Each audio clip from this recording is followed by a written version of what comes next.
What's going on, guys? It's your boy Scrub here, back again with another video. Hope you guys are all having an absolutely fantastic day. I know I am. If you are, be sure to press the like button. Otherwise, no joke, no scam, Benji will fly over from Norway and steal your cattle. Yeah, that's right. I don't even know if you have cattle. I'm not really sure what cattle is defined as, but if you have it, Benji will steal it, and it's not worth the risk, so be sure to press the like button. Anyways, as you guys can tell from the title of today's video, today I'm going to be telling you guys about something pretty crazy that happened back in the day when I was in school, and basically, a student ended up stealing a teacher's car and crashing it. And I know what you guys are thinking. Ryan, why was your school actually a GTA 5 lobby? And honestly, I don't know what to tell you because I really don't have any good reasoning. To keep it 100 with you guys, I feel like the water in my school might have just had something in it that made kids' brain cells stop working. But yeah, it's gonna be a pretty good video, so like I said, press the like button. Without further ado, let's get into it.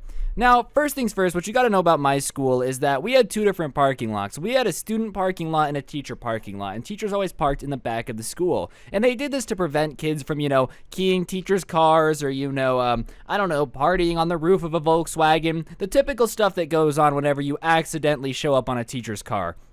I think we've all been in a position before where you're just sitting with the boys, and next thing you know, Benji has his pants off and is dancing on top of a Mercedes. It happens pretty often, at least, when we're all hanging out, which is pretty bizarre now that I think about it, but whatever. So we had separate parking lots, and the school that I went to was a pretty interesting school to the point where the students' parking lot tend to have nicer cars than the teachers' parking lot, and it was kind of a meme amongst the school, which is wrong.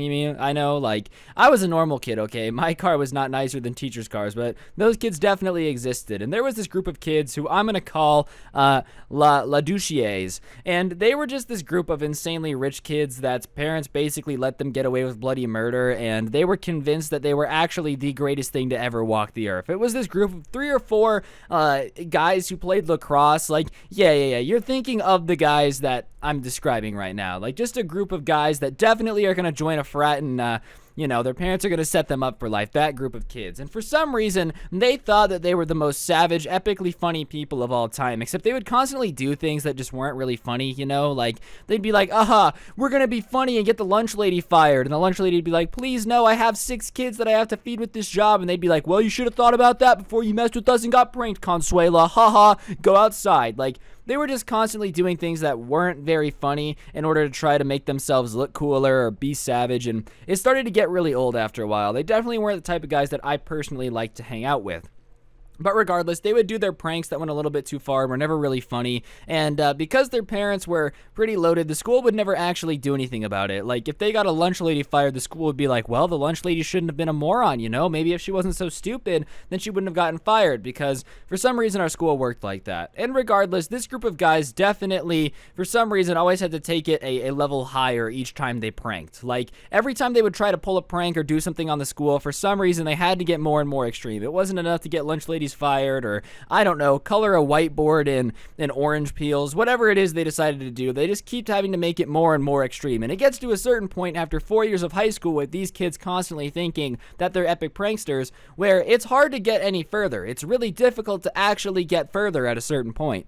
So regardless, this group of kids decide that, it's their senior year. They've got to get out of control. They've got to pull the most savage, epic prank of all time, okay? The baby days are over. They're going pro. They're no longer going to be playing triple A ball when it comes to their pranks. And for some reason, they come up to me and my group of friends at lunch and ask what they should do, because me and my friends were actually funny when we would prank people, okay? We weren't getting lunch ladies fired or, convincing teachers that they had measles so they would take a week off of school, because I didn't think that was very funny. Me and my group of friends would steal candy bars from the cafeteria, or I don't know, just mess with people in ways that were actually funny, like Robin Hood type stuff. And these guys were just not the fun type of people. So whatever, they're hounding me for about 3 days for the best senior prank idea of all time. And the senior prank that we did, they wanted to one-up us, because our senior prank was pretty funny, but that's an entirely different video. If you guys want that story, then comment down below, but we're not going to talk about that right now. So anyways, I basically am getting annoyed with them asking me constantly, because they won't leave me alone. Every day I'm getting texts. They're coming up to me in the lunchroom. What should we do for our prank? So finally, I just tell them, you should steal a car, right? Steal a car and then park it somewhere it's not supposed to be parked, obviously, or your car, whatever, it's an old prank, you know? I think everybody's heard the story of, oh, we took apart Mark's car and rebuilt it in the quad, and it took him a crane to get it out. Like, everybody's heard that story before, right? So that's what I tell them. They're like, yo, that's a sick idea, good idea, good idea. So I think that's the end of it. They stopped asking me for ideas, and I honestly didn't think they were stupid enough to actually steal a car, because I don't know about you, but if I was like, hey, what's a good prank, and someone was like, rob a bank, I wouldn't go, dang, that's super sick. When the cops pull up, I'll just tell them it was a prank. I'd go, you know, as much as I appreciate the advice, I don't feel like that's a very good idea, because robbing things tends to get you time in prison, not time on MTV's senior prank show. Just throwing that out there. So regardless, you know, I don't think they're going to do anything for it. And one day I'm kind of just sitting in class and an announcement comes over the intercom and it basically says that there's a problem in the teacher's parking lot. So I'm like, oh, okay, well, all right. I don't really know what's going on, but in the back of my head, I'm kind of like, did they steal a teacher's car? Because even when I told them to do the prank, I said move their car or take a student's car. I never wanted them to take a teacher's car. So obviously, the rest of the class period, I'm just kind of sitting there twiddling my thumbs, hoping nothing's gone on, because I don't want to be responsible for a teacher's car getting stolen or anything. So on the way out to class, I had to walk through the teacher's parking lot because we had portables back there because our school had too many people or whatever. And my last class of the day was a math class that I had in this portable. So I'm walking out, and the way that our school was structured, you had to walk out this gate that had bollards, which are basically these metal poles that stick out of the ground to prevent cars from driving into the school. And I guess these dummies had decided to steal a teacher's car, one of the teachers they didn't like, and had not paid attention to the fact that there was something that was going to block them from driving into the school, and had gone at 25 miles an hour and just smacked these metal poles that are cemented in the ground with the car. The car is mangled. I think the entire hood of the car, the engine's half sticking out. Like, it's pretty obvious to me that this car is never going to drive again. And sitting there are two of the kids in the group just kind of looking like they're gonna get away with it. They have this smug look on their face where they're just kind of like, yeah, I'm not even mad, bro. Like, my dad's gonna get me out of trouble. And yeah, your dad might be rich or whatever. Like, don't get me wrong, your dad being rich is certainly gonna help, but I think stealing someone's car and destroying it probably, hear me out, it's a little above your dad's pay grade, okay? No one's gonna be like, oh, you just stole a teacher's car and totaled it? Well, I mean, your dad's cool. Like, this is not a school matter anymore. This is the cops.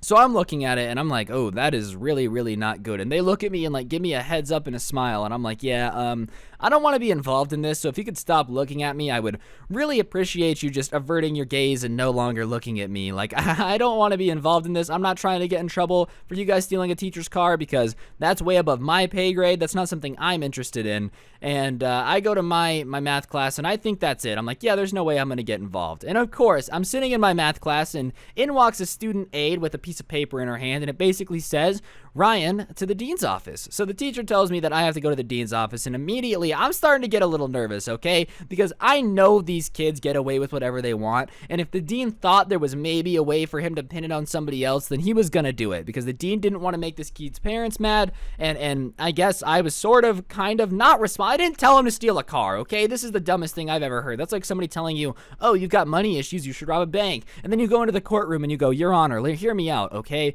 Ryan did tell us that robbing a bank would be a good idea, so therefore he should go to jail with us. Like, I'm pretty sure that's not how it's supposed to work, but you never know. Sometimes people get away with crazy things. So I get to the dean's office, and all these rich kids and their parents are sitting there, and they're basically like, why did you tell these kids to steal a teacher's car? And I'm like, I didn't. They asked me for a senior prank idea, and I said, I don't know, you could put a car in the middle of the quad, because I've heard that before. And they're like, well, you know, you are in part ways responsible for this. And the teacher whose car got stolen is sitting there like flabbergasted. And I actually used to have her when I was like a sophomore. And she's like, no, Ryan is not responsible for this. He told them what would be a funny senior prank, and these guys decided to steal a teacher's car and crash it. That is not Ryan's fault. Like, don't get me wrong, if they would have just moved the car into the quad, sure, it still would have been stealing the car, but it would have been a little funnier. That's not why everyone's mad, okay? Like, let's get it straight. Your kids crashed the car. That's why everyone's mad. Nobody is just upset that you guys wanted to pull a senior prank. Don't get me wrong, stealing a car isn't cool,